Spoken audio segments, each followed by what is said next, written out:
too little. In our electron configuration of compounds, if we take two nonmetals, and again, this is a general trend, not hard and fast, the electron sharing ensures complete valence electron configuration of both atoms. Both nonmetals are going to attain a noble gas configuration. In a reaction between a nonmetal and a representative group metal, we're generally going to form a binary ionic compound, HCl. Sodium chloride. If you think about sodium chloride, table salt, that is your go-to ionic compound. Sodium chloride is your go-to ionic compound. It meets all the standard description of what something that's ionic looks like. It's got a high melting point. It's going to be a crystalline structure. It's usually going to be pretty hard. Ions are formed in such a way that both ions are going to achieve a noble gas configuration. All right, let's predict some of the formula compounds for ionic compounds. This definition is terrible. It's not just a compound in a solid state. There are plenty of covalent compounds that are in solid states. Sugar is a great example of a covalent compound, and it certainly exists in the solid state. You can have something like H2O, which is a pure substance, and if you freeze it, it becomes ice, and that's in a solid state. So for an ionic compound, they are ones where you've got a positive and negative ion are going to be at a maximum. You're going to the attraction is going to be caused by the close proximity of the positive and negative ions, unlike the compounds in the gas phase. So in our condensed state, in our solid state, those positive charges and our minus charges are close to each other, and so our forces of attraction are going to be strong. Our large attractive forces tend to increase the stability of that compound. So if we look at the valence configurations of oxygen and calcium, so calcium is going to be argon 4s2, and oxygen is going to be helium 2s2 2p4. The electronegativity of oxygen is greater than that of calcium, and so it's going to want to pick up an electron. And you can tell how many electrons it wants to pick up because it's going to want to complete its octet and form a S2p6 configuration. Fortunately, calcium wants to dispense with 2 electrons and form an argon noble gas configuration. So calcium will give up 2 electrons to oxygen. Calcium will become calcium 2 plus. Oxygen will become oxygen 2 minus. Now you've got a +2 charge and a -2 charge, and they're going to want to stick together like glue.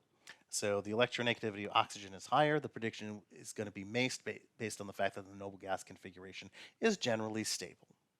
Okay?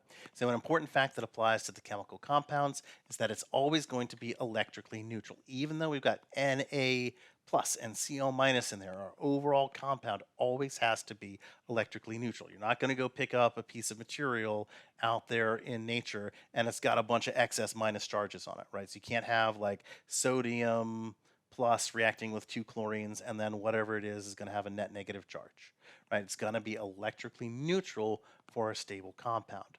So if we look between calcium and oxygen, equal numbers of calcium and oxygen ions, the empirical formula is going to be formed as calcium oxide. So our group 1 guys are noble metals with our S1 electron configuration. They're going to form +1 charges. They're going to give up that electron. Group 2 with our S2s, going to give up 2 electrons. In group 3, they're going to want to give up 3 electrons, so aluminum and boron. When we move over to the other side, group 6, oxygen, sulfur, selenium, tellurium want to gain 2 electrons. Group 7, our halogens, want to gain 1 electron, so they're all going to drive towards being isoelectronic with a noble gas. Right? When we start building these things into solids, the melting points, the physical properties, those are going to be determined by those Coulombic forces of attraction. And those are going to be related to ion size, because remember, internuclear distance applies, right? The force of attraction is related to the inverse of the radius. So something small, so if I take a +1 charge that's big and fluffy, like francium, versus lithium, which is small and +1, well, that lithium is going to be more strongly bound because those atoms are going to be closer to each other. Size is determined by measuring the distance between them. And the factors that are going to influence our ionic size are the size of the parent ion, so how big were you when you started, and your position on the periodic table. And isoelectronic ions are ions that contain the same number of electrons. So something like calcium 2 plus, right, is going to be isoelectronic with potassium 1 plus, which is going to be isoelectronic with argon, right, or chlorine minus, or sulfur 2 minus. Right, so here is our trend. All right, so this is our ions with their relative size. So lithium, which has become a +1 ion, is going to shrink down in size relative to its parent ion. Beryllium, which even though it's in the same N group, you've given up 2 electrons. You've completely stripped away that N equals 2 shell, but now you've got a like a +2 charge excess on the inside, so it's going to really hold on to those electrons that it's got left over. Oxygen and fluorine are going to become bigger than their parent ions because they've gained an electron. They've completed that that octet. They're not going to hold on to that extra electron as tightly because you've got some electronic shielding. So if you look at these groups, choose the largest ion in each of the following groups. Which one's going to be biggest? So lithium, sodium, potassium, rubidium, cesium. These are all guys that are in our alkali metals. It's going to be based on their initial atomic size. So it's going to be cesium here down at the bottom, which got the biggest N level. If we look at barium, cesium, iodine, and tellurium, those guys are all going to be competitive across a row. We have to look at, well, did it gain electrons or did it lose electrons? And in this case, it's going to be tellurium, which has picked up 2 electrons. It's less able to hold on to those extra electrons because of electronic shielding. Right? So all the ions in the first one are group 1A. Since the size increases top to bottom, the one with the greatest number of electrons is largest. Cesium +1 is the largest. B, this is an isoelectronic series of ions, all of which have xenon's electronic configuration. The ion with the smallest nuclear charge is the largest, so it's going to be tellurium, then iodine, then cesium, and then barium. Right. Our lattice energy, so when you put these things into this ionic crystal, our lattice energy, we said you kind of got the idea that it's going to be related to the size of these, but it's also going to be related to the magnitude of the charge. So you got 2 factors that go into it. Magnitude of charge, right? +1 is going to be less energetically stable than a +2, right? And then the size. So smaller is stronger and better. The change in energy that takes place when separated by gaseous ions are packed together to form an ionic solid. So we've got M plus and X minus in the gas phase, and you're going to form MX solid. It's mostly defined as the energy released when an ionic solid forms from its ions. So here is a rule of thumb that I want you to remember. Forming bonds releases energy. Breaking bonds takes energy. Break-in, taken. If you were chained up to a desk, right, it's going to take energy for you to break away, right? And then opposite of that, right? So if you form a bond, it's going to release energy. Stick that in your mind, because I have seen this done wrong in biology textbooks when they're talking about how ATP works, and then they're like, and then the ATP bond breaks and it releases energy, right? And that's, no, sir. That is an oversimplification to a gross extent. All right, so yeah, you're breaking a bond in ATP to form ADP, but you're forming some bonds elsewhere that are really going to give you that energy. If you release energy, that energy is going to have a negative sign. It's called exothermic. We'll talk about that later on.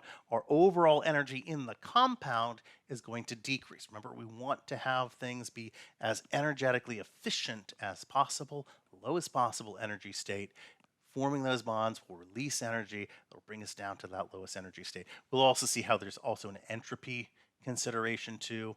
You can think of entropy as a degree of order or disorder of the system. It's again a way oversimplification, but if you got a choice between spreading things out or organizing them and reducing your entropy, sometimes you're going to gain an entropy boost as well. So if I look at my lattice energy, this table here tells me how much energy I get when I combine different things. So if I take lithium and I combine it with fluorine, which is small and a -1 charge, I get 1,036 kilojoules per mole. If I take my lithium and I combine it with iodine, our big fluffy guy, it's a lot less, 757, right? So our size matters. If I take my lithium and I combine it with oxygen, which is going to be roughly the same. O2 minus is going to be roughly the same size as a Cl minus. It's a lot more because now we're driving it with a -2 charge. If I look at something like aluminum, which is a +3, right? Going from +1 to +3, I've got a big jump here. And then if I combine that with a -2, it's going to give me the most, it's going to give really a lot of energy out. Right? So aluminum oxide is really stable. That is why aluminum does not, quote, rust, unquote. It's because it forms this very stable, right, low energy configuration. And so your rule of thumb is if I take something that by itself, lithium metal, chlorine gas, which are very reactive, their compound is going to be more stable. The more reactive your reactants, the more stable your products. Chlorine gas, chemical warfare agent, incredibly reactive. Sodium metal, I put it in water, it goes boom. I take those two things together, I form the compound, sodium chloride, I can eat that. Right? Aluminum oxide, super duper stable. Right? You don't want the aluminum and the oxide don't want to react with other things. They're good at where they're at. Right? So let's look at energy changes for the formation of lithium fluoride. So if we got a reaction between lithium, so take lithium solid and half a mole of fluorine, we're going to form lithium fluoride solid. It's going to follow a certain reaction sequence. So the solid lithium we can think of as undergoing sublimation. So we're going to take our lithium and just energetically, right? We're not in real life going to do this. We're going to pretend that we're going to see how much energy it takes to get into the gas phase for our lithium. That's 161 kilojoules per mole. Once our lithium atoms are in the gas phase, we can pull the electron off. That's going to take us 520 kilojoules per mole of energy. Right, so we're going to remove that electron. So we're going to go from lithium gas neutral to lithium plus gas and an electron. We do something similar for the fluoride. The fluoride is going to dissociate. It's already in the gas phase, but we're going to break that bond, right? And we're going to require 154 kilojoules of energy to break that fluorine bond. The formation of F- ions occurs when an energy change of minus 328 kilojoules per mole. So we're going to get minus 328 kilojoules per mole as we stick this electron onto fluorine because it's so electronegative. Right? The gaseous ions of lithium and fluoride combine to form our solid lithium fluoride. So our lithium gas and our fluorine gas are going to form lithium fluoride solid. And so we can summarize this process by just adding up the individual energies. We'll find out a little bit later on that those are what we call a state function, where it just kind of doesn't matter which steps we took. We're just going to look at the overall change. So we look at gasifying. We got a couple of steps, turning lithium into a gas, taking our gas and turning it into an ion. Our fluorine's already a gas. We're going to turn that guy. We're going to break its bonds into just fluorine by itself. We're going to then turn our fluorine into an ion, and then we're going to combine our ions. We add these guys all up, and we end up with negative 617 kilojoules per mole. That's an exothermic process. So if I took lithium and fluorine and I put them together, it would get really hot. Right? And it would form lithium fluoride solid. It's going to release a lot of energy, 617,000 joules per mole. Right? You can draw this out as a picture.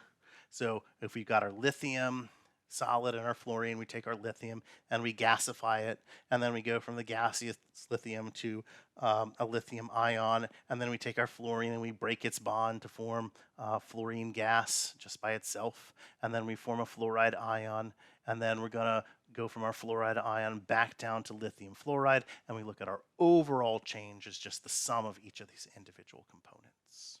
Okay? So we can modify Coulomb's law and say that our lattice energy is equal to Q, our charge on one, our charge on the other thing, our cation, our anion, the radius between them, the distance, times some fudge factor K. It's just a proportionality constant that depends on the structure of the solid and the electronic configuration of the ion. So that's something you would look up at a table, or I would give you. Q1 and Q2 are the charges on the ions, and R is the shortest distance between the centers of the anions and the cations. Right, so the energies involved in the formation of sodium fluoride and magnesium oxide, if we look at the energy released by the Mg2 plus and the O2 minus ions, it's 4 times greater than that of the energy released by the combination of sodium plus and fluoride ions to form sodium fluoride.